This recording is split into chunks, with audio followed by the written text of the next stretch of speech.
नमस्कार दोस्तों, क्या आपको मालूम है कि हमारे देश के अंदर पत्रकारिता की शुरुआत कब हुई थी? हमारे देश के अंदर सबसे पहले कौन सा अखबार प्रकाशित हुआ था? हमारे देश के अंदर हिंदी पत्रकारिता की शुरुआत कब हुई थी? हमारे देश के अंदर छपने वाला सबसे पहला हिंदी अखबार कौन सा था? तो आइए इन्हीं जानकारियों को जानने की कोशिश करते हैं इस वीडियो के द्वारा। दोस्तों, वैसे तो हमारे देश के अंदर पत्रकारिता की शुरुआत सन 1780 में ही एक ब्रिटिश अंग्रेज द्वारा की गई थी। इस ब्रिटिश अंग्रेज का नाम था जेम्स अगस्टस हिकी और इसने सबसे पहले एक अंग्रेजी अखबार का प्रकाशन हमारे देश में किया था जिसका नाम था कलकत्ता जनरल एडवर्टाइजर्स। बाद में इस अखबार को हिकी जनरल्स के नाम से भी जाना जाता था। हिकी जनरल्स के नाम से भी ये काफी अखबार मशहूर हुआ था। उसके बाद में हमारे देश के अंदर पत्रकारिता सन 1816 तक अंग्रेजी में ही होती थी। 1816 के अंदर राजा राम मोहन रॉय, जो कि एक प्रसिद्ध समाज सेवी थे, उन्होंने समाज के अंदर बढ़ रही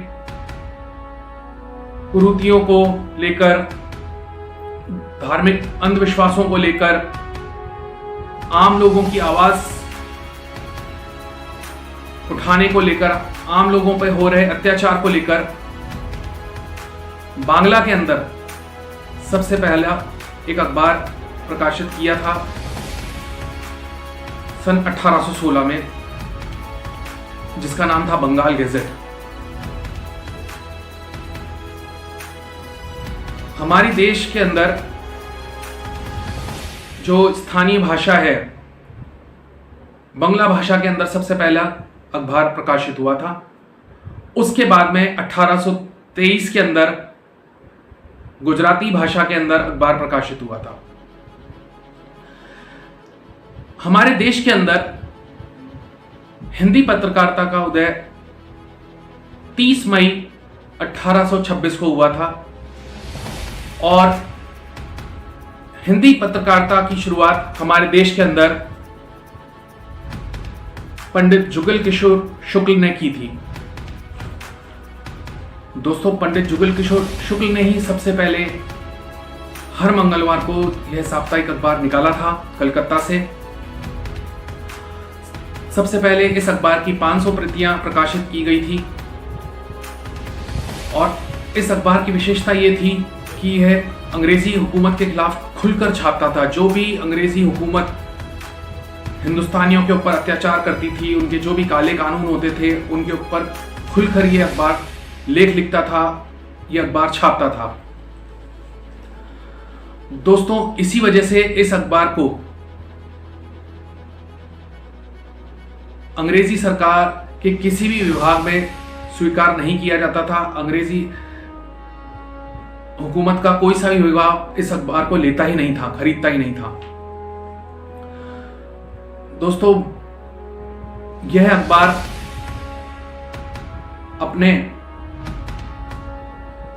79वें अंक में ही बंद हो गया क्योंकि इसको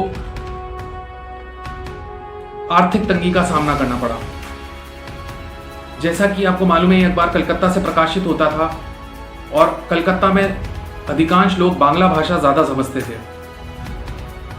तो एक तो इसको हिंदी के पाठक इतने नहीं मिले, दूसरा जब शुक्ल जी ने अंग्रेजी हुकूमत से अपील करी कि डाक द्वारा जो इस अखबार को हिंदी बाहुल्य इलाके हैं उनमें भेजा जाए तो उसमें आप डाक में कुछ रियायत दीजिए, तो उन्होंने अंग्रेजी हुकूमत ने इस अखबार को रियायत देने के लिए मना कर दिया डाक के अंदर।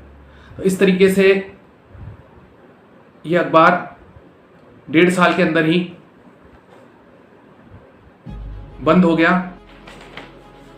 इसके बाद में सन 1913 के अंदर एक 16 पृष्ठ का अखबार प्रताप, 4 दोस्तों ने मिलकर शुरू किया था, जिसने आज़ादी के अंदर काफ़ी अच्छी भूमिका निभाई थी। हालांकि इस बीच के अंदर अलग अलग भाषा के अखबार प्रकाशित होते थे, फारसी, उर्दू और भी कई भाषाओं के अखबार प्रकाशित होते रहते थे। लेकिन प्रताप से कहा जाता है कि पत्रकारिता के क्षेत्र के अंदर एक क्रांति आई थी। इस अखबार ने देश को आज़ादी दिलाने में काफ़ी अहम योगदान निभाया है। उस समय 4 दोस्तों ने मिलकर 100 रुपये अपना योगदान इस अखबार को चलाने के लिए दिया था। उसके बाद से जब हमारा देश आज़ाद हुआ तो पत्रकारिता का स्तर थोड़ा सुधरा और पत्रकारिता को चौथा स्तंभ कहा जाने लगा। दोस्तों, फिर जैसे जैसे समय बीतता गया वैसे वैसे इस क्षेत्र के अंदर भी, जैसे हर क्षेत्र में बदलाव आते हैं, इस क्षेत्र के अंदर भी आता गया। और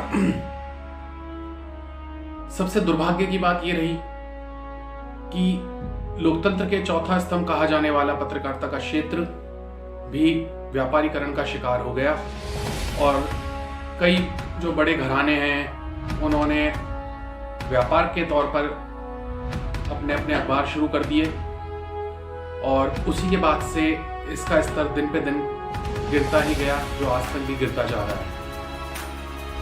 दोस्तों, इमरजेंसी के समय आपको मालूम ही है, आज फिर भी बात होती है गोदी मीडिया, उसको भी इसी वीडियो में आगे डिस्कस करेंगे। लेकिन गोदी मीडिया से भी पहले आपको समझना होगा कि किस प्रकार जब आपातकाल लगा था, इमरजेंसी लगाई गई थी स्वर्गीय श्रीमती इंदिरा गांधी जी द्वारा, तो उस समय किस तरीके से मीडिया के हाथ बांध दिए गए थे। आप सरकार के खिलाफ कुछ भी नहीं लिख सकते थे। तो ये आपको वो लोग बहुत अच्छे से बता सकते हैं जो उस समय थे और उस समय पत्रकारिता कर रहे थे। आज भला आप किसी एक विचारधारा के चलते आप कहते हैं मोदी मीडिया, गोदी मीडिया, लेकिन ज़मीनी स्तर पर ऐसा कुछ है नहीं, काफ़ी हद तक तो नहीं है। दोस्तों, उसके बाद में जैसे ही 2014 तक तो सभी को मालूम है कि कांग्रेस का साम्राज्य था और उसके बाद से मीडिया थोड़ा थोड़ा निष्पक्ष होने लगा। यहीं से शुरुआत होती है गोदी मीडिया की, तथाकथित गोदी मीडिया की, जो कई लोग आरोप लगाते हैं। देखिए, इस क्षेत्र में निष्पक्षता होना बहुत ज़रूरी है। पत्रकारिता के क्षेत्र में कई चैनल्स और अखबार हैं वो लेफ्ट विंग के हैं, लेफ्टिस्ट हैं पूरे के पूरे। कई यूट्यूबर्स भी हैं जो अपने आप को बहुत आईआईटी के ग्रेजुएट्स और आईआईएम्स के ग्रेजुएट समझते हैं, लेकिन वो उनका पूरा और पूरा एक ही एजेंडा होता है, हमेशा और हमेशा केवल और केवल सरकार की बुराई करना, सरकार की कमियां निकालना।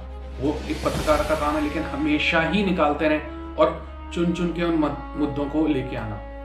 इसी प्रकार से एक और तबका होता है जो राइट विंगर आप कह लीजिए, जो पूरा का पूरा एक तरह से प्रवक्ता ही बन जाता है प्रधानमंत्री जी का, और वो भी गलत है। और जो निष्पक्ष हैं, देखिए हर क्षेत्र में आज भी कुछ अच्छे लोग हैं, तभी वो क्षेत्र जीवित है।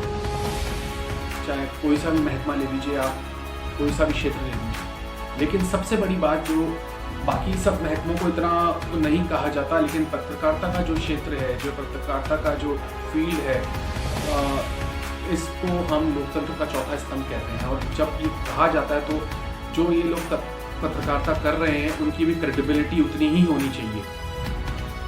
ये हमारे देश का सबसे बड़ा दुर्भाग्य है कि यूनाइटेड नेशंस हर वर्ष 3 मई को अंतर्राष्ट्रीय स्तर पर जिन्होंने पत्रकारिता के क्षेत्र के अंदर बहुत अच्छा काम किया है उनको सम्मानित करता है, लेकिन सन 97 के बाद में आज तक ऐसा देखने को मिला नहीं, किसी को भी सम्मानित नहीं किया गया। तो आप अंदाज़ा लगा सकते हैं कि किस तरीके से दरअसल हमारे देश के अंदर विचारधारा हावी हो रखी है पत्रकारिता के ऊपर। हर पत्रकार की अपनी अपनी विचारधारा है और वो उस विचारधारा को अपने क्षेत्र में अपने ऊपर हावी कर लेता है, पत्रकारिता के क्षेत्र में अपने ऊपर हावी कर लेता है दिमाग के ऊपर। इसी वजह से वो निष्पक्ष नहीं बन पाता। दोस्तों, ऐसा कहा जाता है कि आप जब तक किसी क्षेत्र के अंदर जाते नहीं हैं, किसी चीज़ को आप समझते नहीं हैं, जब तक आप उस चीज़ का पार्ट नहीं बनते, तब तक आपको वो चीज़ अच्छे से समझ में नहीं आती।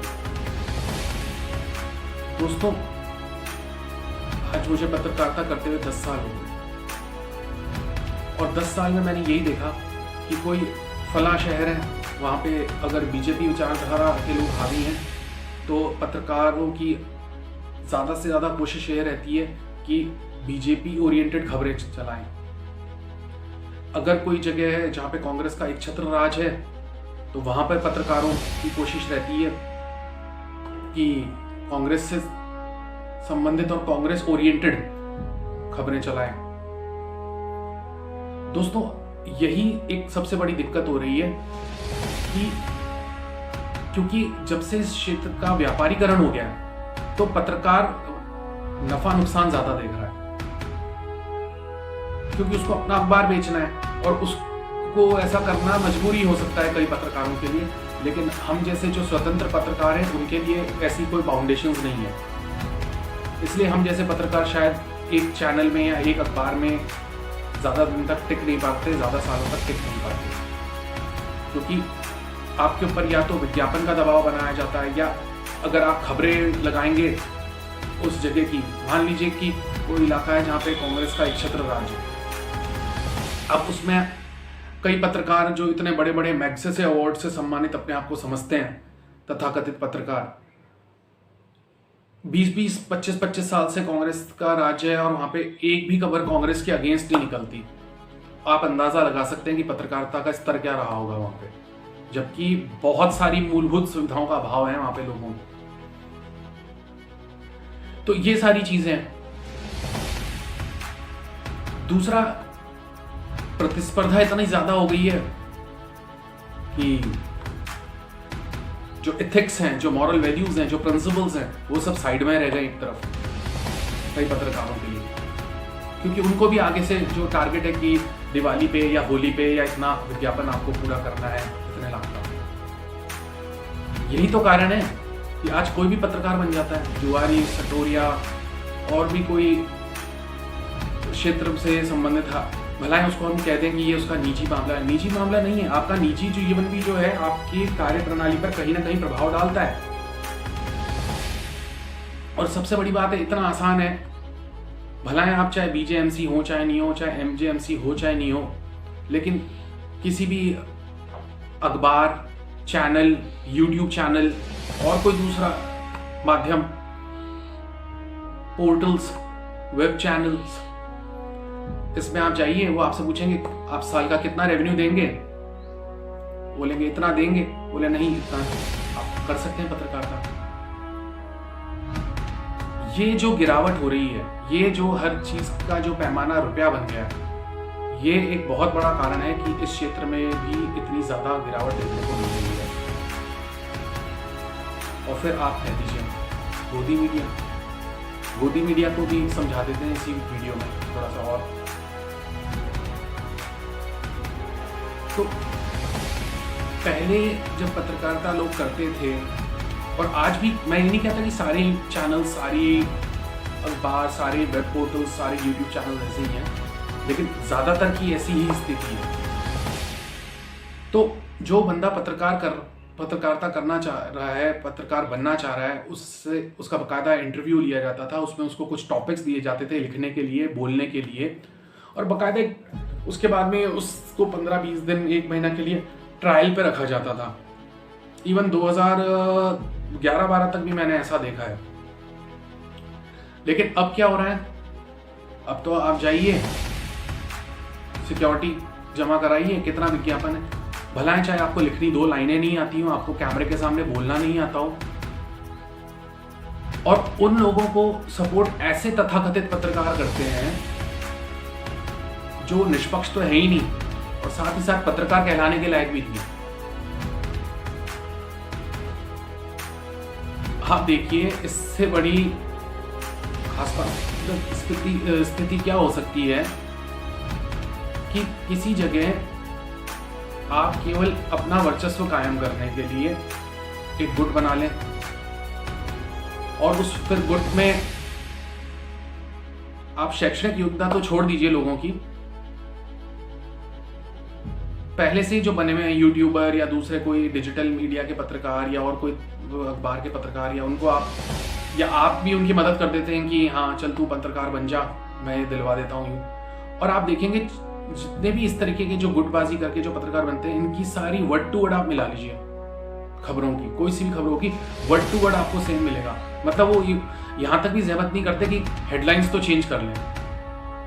तो क्या ये आप इस तरीके से इस क्षेत्र में ये जो पत्रकारिता का, जो ये लोकतंत्र का चौथा स्तंभ कहा जाता है पत्रकारों को, पत्रकारिता को, क्या ये आप उसमें उसकी बर्बादी का काम नहीं कर रहे? दोस्तों, आप किसी भी विचारधारा से हो, कैसे भी हो, कम से कम आप अगर किसी क्षेत्र में अपना अच्छा योगदान नहीं दे सकते तो कम से कम अपने निजी स्वार्थों को सिद्ध करने के लिए उसके अंदर इस तरीके से भी मत करिए। क्योंकि जिस तरीके से हर क्षेत्र के अंदर कुछ खराब लोगों की वजह से सभी लोगों को सुनना पड़ता है, बुरा कहा जाता है, उसी तरीके से कुछ चंद खराब लोगों की वजह, खराब बोले तो जो निष्पक्ष नहीं है, और फेसबुक और उस पर भलाएं आप बड़ी बड़ी बातें लिखते हैं व्हाट्सएप पे, निर्भीक, निष्पक्ष। आप निष्पक्षता इसी बात से निकाल लीजिए कि हुजूर जहां पर एक पार्टी का एक छत्र राज रहा हो, अगर वहां पे आपको इतने सालों में उस पार्टी के खिलाफ एक भी एंटी खबर नहीं मिले। क्यों नहीं मिले? क्योंकि या तो किसी को अपने बच्चे को एडमिशन करवाना है, तो इसलिए वहां के जनप्रतिनिधियों की वो करते हैं जी हजूरी, किसी को अपने मैडम का ट्रांसफर करा ना हो या ट्रांसफर आसपास ही रहे उस क्षेत्र में, और किसी को कोई ना कोई पद चाहिए। देखिए, और कैसे इससे ज्यादा और पत्रकारिता का स्तर क्या गिरेगा? कई जगह तो हालात इतने खराब हैं कि अगर कोई प्रतिनिधि है, कोई संवाददाता है किसी भी अखबार का या चैनल का, वो अपने ही स्तर पे किसी दूसरे को भी मनोनीत कर देता है या अपना सहयोगी बना लेता है, और फिर वो सहयोगी अपने आप को किसी रवीश कुमार जैसे पत्रकार से कम नहीं समझता, जबकि उसको पत्रकारिता का प भी नहीं आता होगा।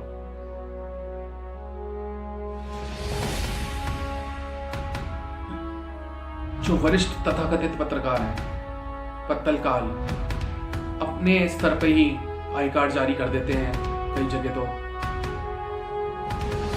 और बस जवान बच्चों को क्या चाहिए, युद्ध तो क्या चाहिए, यही चाहिए।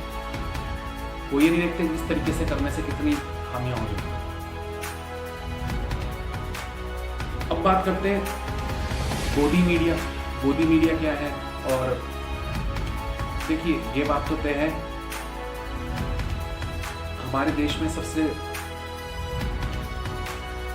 जो पुरानी पार्टी है, आप सभी को वाकिफ है, कांग्रेस है, जिसको एक अंग्रेज ने स्थापित किया था। आजादी के बाद भी कांग्रेस का ही वर्चस्व हमारे देश में ज्यादा रहा है।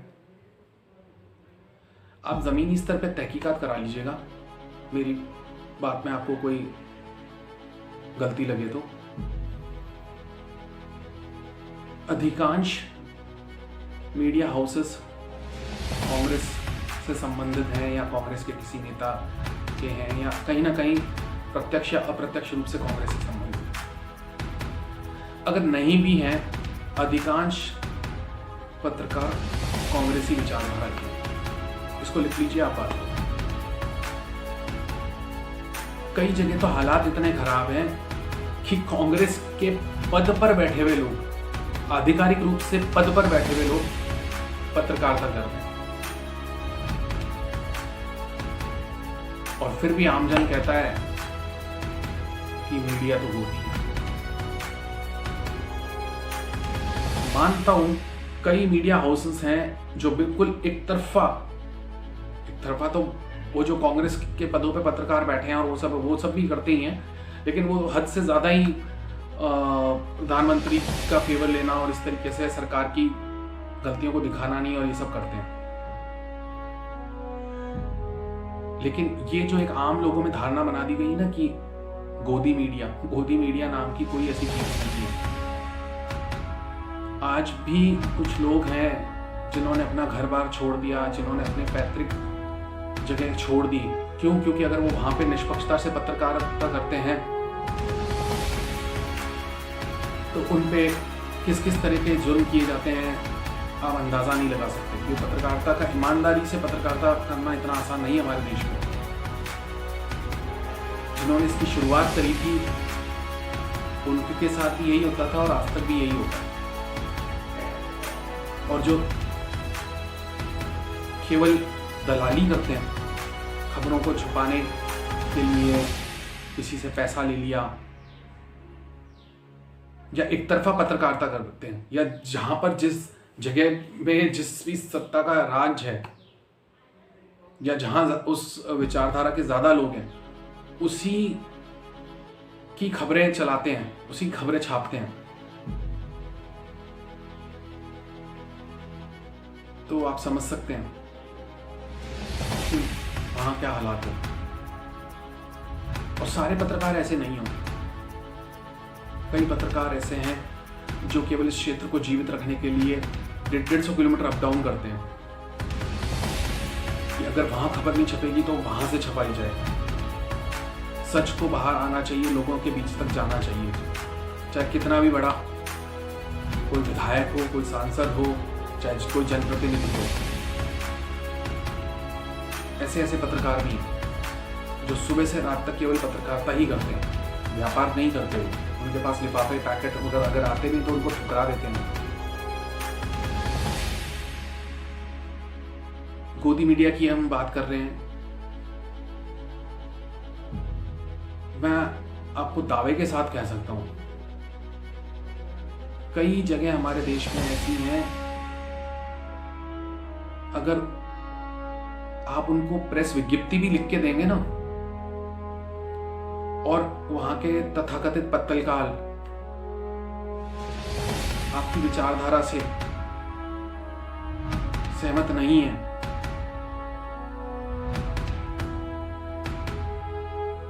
यकीन मानिए एक बार हो सकता है, 2 बार हो सकता है, 5 बार, 6 बार प्रेस विज्ञप्ति आपकी किसी भी अखबार में ना छपे जो आपने दी है, आप अंदाजा लगा सकते हैं कि उस जगह के क्या हालात हैं। और केवल यही नहीं,